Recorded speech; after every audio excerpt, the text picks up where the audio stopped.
ξεκίνησε το 2012 και επί της ουσίας είναι η απόρρεια μιας κοινωνικής δυναμικής που εμφανίστηκε και στις πλατείες, θυμάστε το 2011, που βγήκε πάρα πολλοί κόσμος έξω στον δρόμο διεκδικώντας τη ζωή του. Και διεκδικώντας τη ζωή του βάζοντας και θέματα αυτοοργάνωσης της ίδιας του της ζωής. Σε συνδυασμό με την επιδείνωση της οικονομικής κρίσης που πήγε σε ανθρωπιστική κρίση, ήταν αναγκαίο να δημιουργηθούν δομές αλληλεγγύης με πρώτο και κύριο στόχο την υποστήριξη στα βασικά σημεία επιβίωσης του πληθυσμού, δηλαδή υγεία, τροφή, με έναν τρόπο από τα κάτω. Είμαστε διευκολυντές. Να είμαστε ένας κόμβος επικοινωνίας μεταξύ των πρωτοβουλειών που είχαν πάρθει και συνεχίζουν να παίρνονται, έτσι ώστε να γίνονται όσο το δυνατόν πιο προωθητικές ενέργειες, να επικοινωνούν οι ομάδες και οι συλλογικότητες μεταξύ τους. Αυτός είναι ο κύριος στόχος μας. Δώσαμε πολύ μεγάλο αγώνα για να μην θεωρηθούμε τα κεντρικά. Πήγαινα σε δομές αλληλεγγύης γειτονιές και το πρώτο πράγμα που άκουγα ήταν ήρθαν τα κεντρικά. Είναι χρονοφόρο με τη λογική της δυτικής σκέψης. Τι σημαίνει αποτελεσματικότητα? Για μένα είναι λίγο διαφοροποιημένο. Για μένα είναι αποτελεσματικό όταν βοηθάς να διαμορφωθούν δίκτυα, να συνεργάζονται πολλαπλά δίκτυα μεταξύ τους, να συνδιαμορφώνουν, να παίρνουν το χρόνο τους και να μαθαίνουμε όλοι, να οργανώνουμε και να διαχειριζόμαστε τις συλλογικότητές μας. Αυτή τη στιγμή λοιπόν ανιχνεύονται καινούργιες απαντήσεις που μπορεί να έχουν δουλευτεί και τα τελευταία 30-40 χρόνια. Όμως με αφορμή την κρίση υπάρχουν πιθανότητες να ανιχνεύσεις και να ανοίξεις κάποια μικρά μονοπάτια. Ανοίγοντας μονοπάτια, δημιουργούνται ακόμα και ανάγκες σε ένα πιο θεσμοποιημένο επίπεδο. Γιατί όταν έχεις μια κοινωνική δυναμική, το λογικό ή το ευκταίο θα ήταν ή είναι με κάποιο τρόπο να τις ενσωματώσεις, με την καλή έννοια το λέω, σε μια συνολική λειτουργία μιας κοινωνίας. Άρα πρέπει να είσαι λίγο σε εγρήγορση ή να είμαστε γενικώς σε εγρήγορση. Ποια εργαλεία καινούργια πρέπει να εφεύρουμε ή να θεσμοποιήσουμε, έτσι ώστε να μπορεί η εφευρετικότητα ή η προωθητικότητα να δουλέψει καλύτερα. Περπατώντας στον δρόμο ή γνωρίζοντας ανθρώπους, ανακαλύπτεις ότι υπάρχουν ένα σωρό καλλιτέχνες, παραγωγή, αλληλέγγυοι, πρόσφυγες, θεωρητικοί, πανεπιστήμια. Όλα αυτά είναι δίκτυα και πρέπει να χαρτογραφηθούν και να δεις τι μπορούν να κάνουν όλα αυτά μαζί. Μας λείπει η χαρτογράφηση. Εμείς έχουμε προσπαθήσει να χαρτογραφήσουμε αυτό που λέμε κίνημα αλληλεγγύης. Καλό και πρέπον και ευχάριστο και συναρπαστικό είναι να μιλήσουν οι άνθρωποι που όντως δουλεύουν στο πεδίο, όντως έχουμε συνεργαστεί, όντως προσπαθούμε όλοι μαζί. Ξεκίνησαμε βρίσκοντας τον νόμο κατά τύχη, δεν ξέραμε ακριβώς τι είναι, και μαζευτήκαμε 7 γυναίκες σκεφτόμενες τι να κάνουμε. Ένα πράγμα που κατήχα εγώ προσωπικά καλά και μπορούσα να το μεταδώσω στις άλλες ήταν το μαγείρεμα. Όμως δεν θέλαμε να ασχοληθούμε με να μαγειρεύουμε απλά, να κάνουμε ένα εστιατόριο. Οπότε σκεφτήκαμε να ενώσουμε παραγωγούς και να κάνουμε ένα μεταποιητικό εργαστήριο. Ψάχνοντας την αγορά, στην αρχή δύσκολα, τώρα έχει γίνει λίγο πιο εύκολο, έχουμε σταθεροποιήσει τις συνεργασίες μας με παραγωγούς. Επειδή στην εργολίδα που βρισκόμαστε βρίσκεις μεν βιολογικά, αλλά βρίσκεις και πράγματα από κήπους, έχουμε βρει και διάφορες κυρίες και κυρίους και παίρνουμε πράγματα που καλλιεργούν στους κήπους τους και τα μεταποιούμε. Και αυτό που θέλαμε βέβαια ήταν αυτοί οι άνθρωποι να μην χρησιμοποιούν ανθρώπους να δουλεύουν σαν εργάτες που τους κακοπληρώνουν και που τους φέρονται χάλια. Οπότε γνωρίσαμε την αλληλεγγύη για όλους μέσα από το συνέδριο το πρώτο που έγινε και ένωσε τα κινήματα της αλληλεγγύης, τα αλληλεγγύη κινήματα κατά κάποιο τρόπο, το Μαζί θα τους φάμε στο Ιαπωνικό Πανεπιστήμιο και από εκεί ξεκινήσαμε μια συνεργασία βοήθειας ουσιαστικά.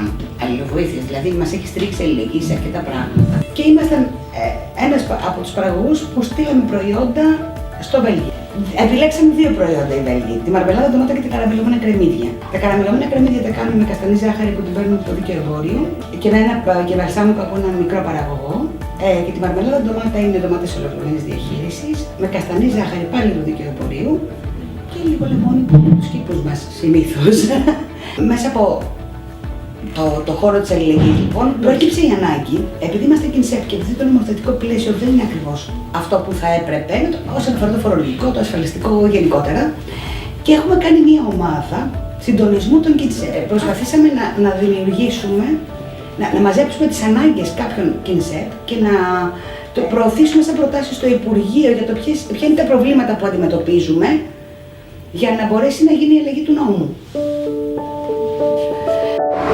Η Μεσοποταμία είναι μια κίνηση πολιτών εδώ στο Μοσχάτο. Ξεκίνησε το 2003 από μια ομάδα ανθρώπων εδώ της πόλης με ανησυχίες οικολογικές και κοινωνικές. Δραστηριοποιείται στους τομείς των κοινωνικών παρεμβάσεων, της κοινωνικής και αλληλέγγυας οικονομίας, της αλληλέγγυας εκπαίδευσης και εδώ και αρκετά χρόνια, περίπου μια πενταετία, έχει κατά κάποιο τρόπο μετασχηματιστεί και ως μια πολύ δυναμική δομή αλληλεγγύης. Φτιάξαμε μια τράπεζα χρόνου, ένα δίκτυο δηλαδή ανταλλαγής υπηρεσιών χωρίς τη διαμεσολάβηση χρήματος. Γέννημα της τράπεζας χρόνου είναι και το αλληλέγγυο σχολείο μας. Η ανάγκη για μαθήματα ήταν πάρα πολύ μεγάλη. Κάναμε το βήμα να εντάξουμε αυτό το σχολείο στο πλαίσιο της τράπεζας χρόνου, να δώσουμε στον κόσμο κάποια κίνητρα ανταποδοτικότητας και συμμετοχής. Είπαμε λοιπόν ότι ο γονιός ο οποίος εγγράφει τα παιδιά του εδώ ή ο ενήλικος μαθητής ο οποίος έρχεται για να κάνει κάποιο μάθημα γίνεται μέλος της τράπεζας χρόνου. Άρα εκ των πραγμάτων λοιπόν έχουμε ένα κίνητρο εμπλοκής του κόσμου και συμμετοχής. Το δεύτερο κίνητρο συμμετοχής είναι η συνέλευση την οποία έχουμε καθιερώσει στο σχολείο μας. Είναι μία φορά το τρίμηνο και όπως τη λέμε είναι συνέλευση ανταποδοτικού χαρακτήρα για τον λόγο που ανέφερα πριν. Οι καθηγητές δίνουν πολύ, αντίστοιχα οι μαθητές λαμβάνουν πολύ, άρα αυτή η υπεραξία με οικονομικούς όρους πρέπει κάπου να πάει, να ανταποδοθεί. Δεν θέλουμε εμείς ως εκπαιδευτικοί να γυρίσει σε εμάς, προτιμάμε να γυρίσει στην κοινωνία. Και εδώ ίσως έρχεται και η συμβολή της αλληλεγγύης για όλους. Στο πανελλαδικό κάλεσμα δομών αλληλεγγύης, το οποίο έγινε τον περασμένο Μάιο, πέρυσι το Μάιο, στη Γεωπονική, η κίνηση πολιτών μας, έχοντας το αλληλέγγυο σχολείο, ξέχασα να σου πω ότι το σχολείο μας έχει γύρω στους 150 μαθητές και 35 εν ενεργεία εκπαιδευτικούς. Κάναμε την πρώτη προσπάθεια να διερευνήσουμε και να μαζέψουμε, ας πούμε, όλες αυτές τις δομές οι οποίες δραστηριοποιούνται στον χώρο της εκπαίδευσης με έναν εναλλακτικό χαρακτήρα. Η αλληλεγγύη για όλους, για μας, είναι μια πάρα πολύ αξιόλογη προσπάθεια η οποία βοήθησε και βοηθάει με τον τρόπο που λειτουργεί ακόμα, βοηθάει πάρα πολύ στο να διενεργούνται διάφορες συνέργειες μεταξύ των δομών μας. Άρα είναι λοιπόν μια προσπάθεια πάρα πολύ αξιόλογη συνεννόησης, όχι μια ομπρέλα. Δεν είναι ένα συντονιστικό, δεν είναι μια υπέρδομή, είναι όμως μια προσπάθεια διευκόλυνσης δομών σαν τη δική μας να δικτυώνονται και να προβαίνουν σε συνέργειες.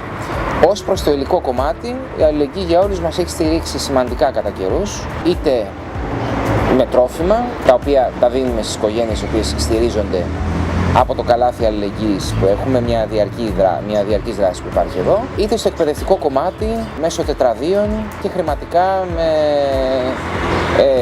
ουσιαστική συμβολή για εξέταση τραπεδιών τα οποία θέλουν να δώσουν και να πάρουν κάποιες πιστοποιήσεις. Το τελευταίο δεν να σας πω είναι ότι μέσω της αλληλεγγύης για όλους πετύχαμε μια πάρα πολύ σημαντική επαφή και συμφωνία με ένα σχολείο δημόσιο της Γενέβης, το οποίο μας επιχορήγησε με ένα σημαντικό ποσό, το οποίο βέβαια το διαμοιράσαμε και στα άλλα σχολεία αλληλεγγύης της χώρας. Σήμερα το θέμα της κοινωνικής και αλληλέγγυας οικονομίας είναι κάτι το οποίο αναδύεται όχι ως ιδέα αλλά ως αναγκαιότητα. Δεν είναι απλά ένα αντίδοτο, ένας τρόπος προσωρινός αντικατάστασης είτε μιας επιχειρηματικότητας και επενδύσεων οι οποίες εκλείπουν αυτή τη στιγμή, είτε κοινωνικού κράτους το οποίο αποσύρεται. Είναι μια πραγματικότητα και είναι εδώ για να μείνει. Αυτό που οφείλουμε εμείς να κάνουμε είναι, τώρα που αναδύεται, όσο ακόμα μπορούμε να παρεμβαίνουμε, να παίξουμε έναν πρωτεύοντα ρόλο στη νέου τύπου αυτή η επιχειρηματικότητα, να είναι όσο το δυνατόν πιο δημοκρατική μπορούμε, να εξασφαλίζει όσο το δυνατόν περισσότερο τη σύνδεση του παραγόμενου πλούτου με αυτούς που τον παράγουν, να συνδέεται όσο το δυνατόν περισσότερο με το περιβάλλον, γιατί σε διαφορετική περίπτωση θα περάσει στα χέρια του πολύ μεγάλου κεφαλαίου. Η Αλληλεγγύη Πειραιά βρίσκεται στο κέντρο του Πειραιάς. Γεννήθηκε την περίοδο της κρίσης, τον Οκτώβριο του 2012. Δημιουργήσαμε ένα αυτοδιαχειριζόμενο χώρο. Στην αρχή ήμασταν γύρω στα 25 άτομα και σήμερα έχουμε τη χαρά να έχουμε γύρω στα 700 μέλη περίπου. Η Αλληλεγγύη Πειραιά είχε μια δυναμική πορεία, δεν ήταν κάτι στατικό, εξελισσόταν όλο αυτό το διάστημα. Γι' αυτό φαίνεται και αυτή η επιτυχία που έχει σήμερα. Η βασική δράση ήταν η εξασφάλιση τροφής για ανθρώπους που βρέθηκαν από τη μια μέρα στην άλλη άνεργοι, κλείσαν τα μαγαζιά τους, ήταν αδύνατο να επιβιώσουν. Έτσι αποφασίσαμε να πηγαίνουμε στο σούπερ μάρκετ μια φορά τη βδομάδα, να τυπώσουμε ένα χαρτάκι, να το μοιράσουμε στον κόσμο, να ενημερώσουμε τι ακριβώς κάνουμε και να ζητήσουμε να προσφέρει ο καθένας οτιδήποτε μπορούσε. Η δράση αυτή ήταν πολύ αποτελεσματική. Φτιάξαμε το αλληλέγγυο φροντιστήριο. Μια άλλη δράση που την κάναμε παράλληλα με την τροφή, που ήταν από τις πρώτες, ήταν ότι ζητούσαμε από τον κόσμο του Πειραιά να φέρει στο χώρο μας ό,τι ρούχα ή είδη δεν χρειαζόταν πια, με σκοπό να διανεμηθούν και να ανακυκλωθούν. Έτσι φτάσαμε σήμερα να έχουμε μια τεράστια αποθήκη στο κέντρο του Πειραιά, γεμάτη από ρούχα, και έχουμε καταφέρει να τα διαθέσουμε κυρίως τώρα πρόσφατα στις δομές που υπήρχε μεγαλύτερη ανάγκη στα νησιά, σε ό,τι αφορά τους πρόσφυγες, να στείλουμε στην Ιδωμένη. Αυτή τη στιγμή είμαστε σε ένα μεταβατικό στάδιο. Είναι ένα πολύ φιλόδεξο project που ετοιμάζει η Αλληλεγγύη. Είναι ένα παράλληλο εναλλακτικό νόμισμα, το πόρτο.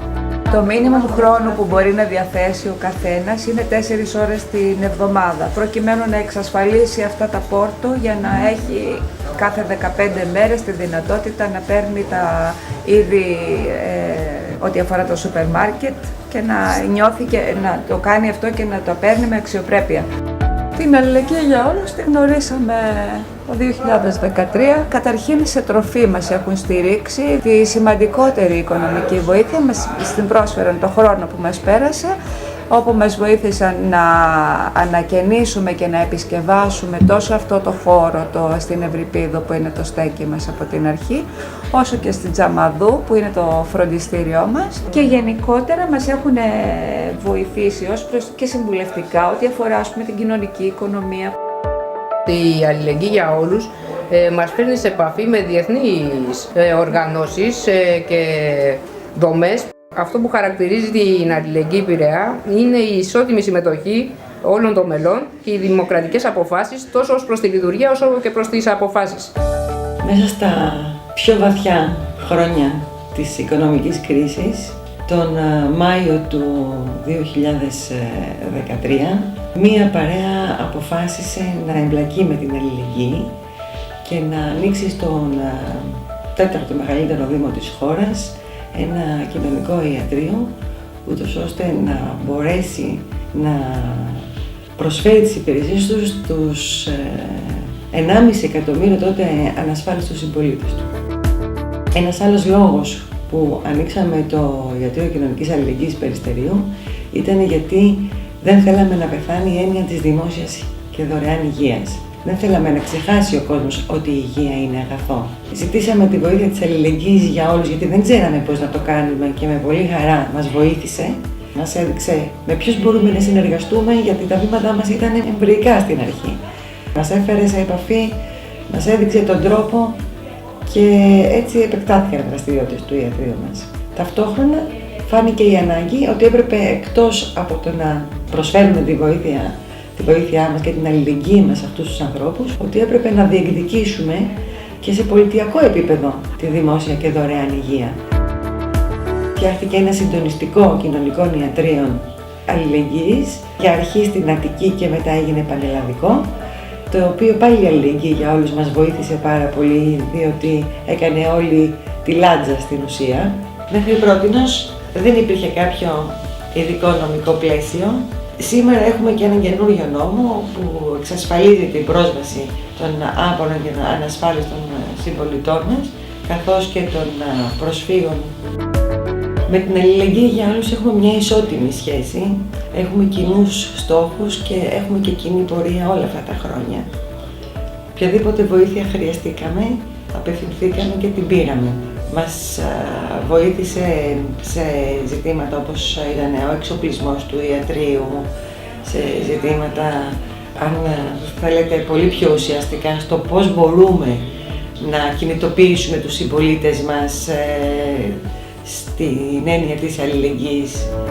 Πολύ σημαντικό κομμάτι που μας συνδέει με την αλληλεγγύη για όλους είναι ότι μας έφερε σε επαφή με δημοσιογράφους από την Ευρώπη, με ανθρώπους οι οποίοι ασχολούνται με τα κινήματα στην Ευρώπη και έτσι είχαμε μία αλληλοενημέρωση για το τι συμβαίνει στον κόσμο, τι πρακτικές έχουν εκεί, ποιες πρακτικές μπορούμε να υιοθετήσουμε εμείς εδώ ή ποιες πρακτικές υιοθετούν αυτοί εκεί. Σκέφτομαι ότι η συνεργατική και η αλληλεγγύη οικονομία έχει τα εξής χαρακτηριστικά. Είναι δίκαια, είναι ισότιμη, είναι προσβάσιμη για όλους και είναι ανταποδοτική και ότι έχει ένα κοινό στόχο, το συνολικό όφελος.